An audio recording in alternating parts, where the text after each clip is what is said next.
سورہ ابراہیم رکوع نمبر 4 تلاوت. وقال الشيطان لما قضي الأمر إن الله وعدكم وعد الحق ووعدتكم فأخلفتكم وما كان لي عليكم من سلطان إلا أن دعوتكم فاستجبتم لي فلا تلوموني ولوموا أنفسكم ما أنا بمصرخكم وما أنتم بمصرخي إني كفرت بما أشركتموني من قبل إن الظالمين لهم عذاب أليم وأدخل الذين آمنوا وعملوا الصالحات جنات تجري من تحتها الأنهار خالدين فيها بإذن ربهم تحيتهم فيها سلام ألم تر كيف ضرب الله مثلا كلمة طيبة كشجرة طيبة أصلها ثابت وفرعها في السماء تؤتي أكلها كل حين بإذن ربها ويضرب الله الأمثال للناس لعلهم يتذكرون ومثل كلمة خبيثة كشجرة خبيثة اجتثت من فوق الأرض ما لها من قرار يثبت الله الذين آمنوا بالقول الثابت في الحياة الدنيا وفي الآخرة ويذل الله الظالمين ويفعل الله ما یشاء. سورہ ابراہیم رکوع نمبر 4 ترجمہ کنز الایمان.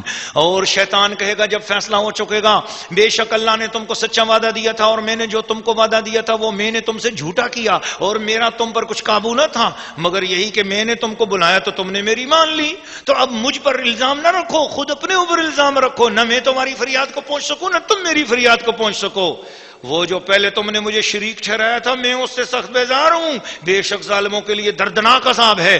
اور وہ جو ایمان لائے اور اچھے کام کیے وہ باغوں میں داخل کیے جائیں گے جن کے نیچے نہریں رواں ہمیشہ ان میں رہیں اپنے رب کے حکم سے. اس میں ان کے ملتے وقت کا اکرام سلام ہے.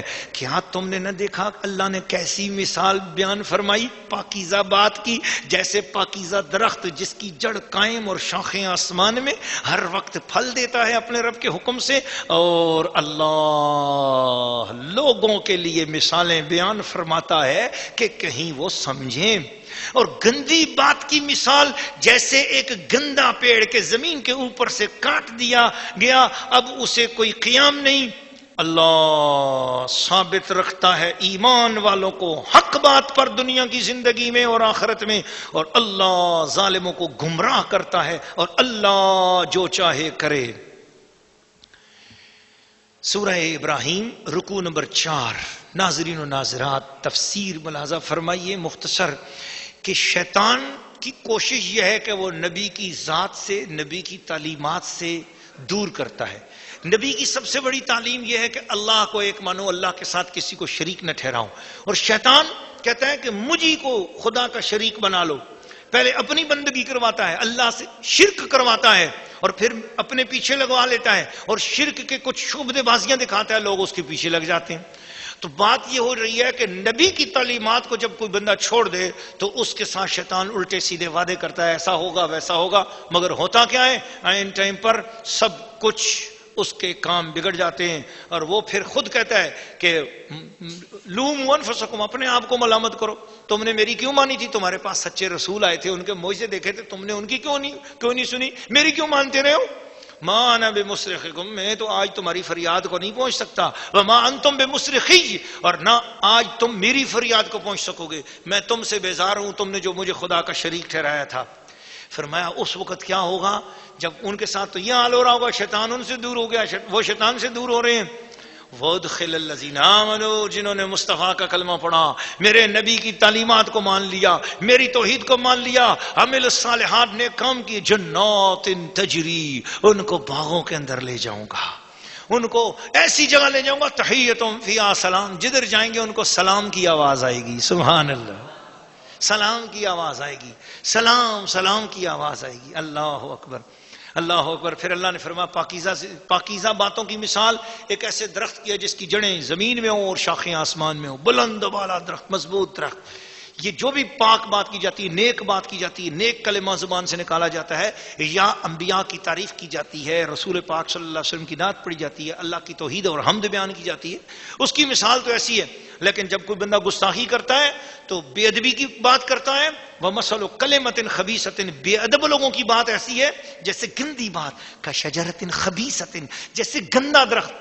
تو اس گندے درخت سے مراد ہے تھور کا درخت, اس کی جڑیں بھی بہت چھوٹی سی ہوتی ہیں اور وہ کانٹے بھی اتنے ہوتے ہیں اس کے ساتھ، اور وہ تو کسی لحاظ سے نہ کسی جانور کے کام آئے نہ کسی انسان کے کام آئے. تو جو گستاخ اور بے ادب بات ہے وہ کسی جانور کے بھی کام کی نہیں ہے، کسی انسان کے کام بھی نہیں ہے.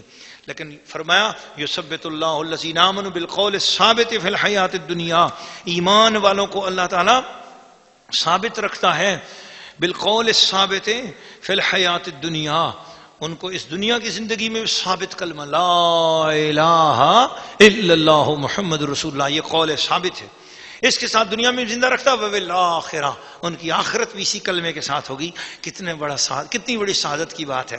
مدینہ شریف میں جاؤ تو اس میں حاضری کا ایک طریقہ کار یہ بتایا گیا کہ جب حضور کی بارگاہ میں جاؤ تو عرض کرو کہ یا رسول اللہ، آقا آپ امین ہیں، کافروں کی امانت بھی سنبھالتے تھے. یا رسول اللہ، میں آپ کا ادنا غلام امتی آیا ہوں، شیطان پیچھے لگا ہوا ہے. یہ تمام عورتیں اور مرد سن لیں اور مدینہ شریف جائیں تو اس طرح عرض کرے کہ یا رسول اللہ صلی اللہ علیہ وسلم کا شیطان پیچھے لگا ہوا ہے، ایمان کی خطرہ رہتا ہے. حضور آپ نظر کرم فرمائے، میں آپ کے حضور حاضر ہوا ہوں، میں کلمہ پڑھتا ہوں، اس کو میری طرف سے آپ امانت کے طور پہ اپنے پاس رکھ لیں. 3 مرتبہ کلمہ پڑھتا ہوں، حضور اس کو امانت کے طور پہ رکھ لیں. لا الہ الا اللہ محمد رسول اللہ پڑھے اور سنائے حضور کو، پھر لا الہ الا اللہ محمد رسول اللہ پڑھے سنائے، پھر کلمہ شریف پڑھے لا الہ الا اللہ محمد رسول اللہ اور حضور کو عرض کرے یا رسول اللہ، ان تینوں بار جو کلمہ شریف پڑھا ہے اس کو حضور آپ امانت کے طور پہ سنبھال لیں. جب کبھی مجھ سے کبھی کفر کا کلمہ سرزد ہونے لگے یا کوئی شرک یا بے ادبی کی بات ہونے لگے، حضور اس کلمے کو اس وقت امانت کے طور پہ لٹا دیجئے گا مجھے اور کفر سے بچا لیجئے گا. اور دوسری مرتبہ جو کلمہ میں نے پڑھا ہے یا رسول اللہ، اس کو میری موت کے وقت، جس وقت حضور کوئی بھی کام نہیں آئے گا، اس وقت شیطان اگر وسوسہ ڈالنا چاہے، آقا یہ امانت اس میری موت کے وقت مجھے عطا کر دیجئے گا. اور تیسری وقت قیامت کے دن حضور جو تیسری بار کلمہ پڑھا ہے، قیامت کے دن جب آپ کے جھنڈے کے نیچے کھڑا ہوں گا تو یہ کلمہ اس وقت بھی جاری ہو جائے زبان پہ. تو حضور امانتیں سنبھالتے ہیں، جو غیروں کی سنبھالتے تھے تو اپنے امتیوں کی بھی سنبھالیں گے اور عطا کریں گے اپنے وقت.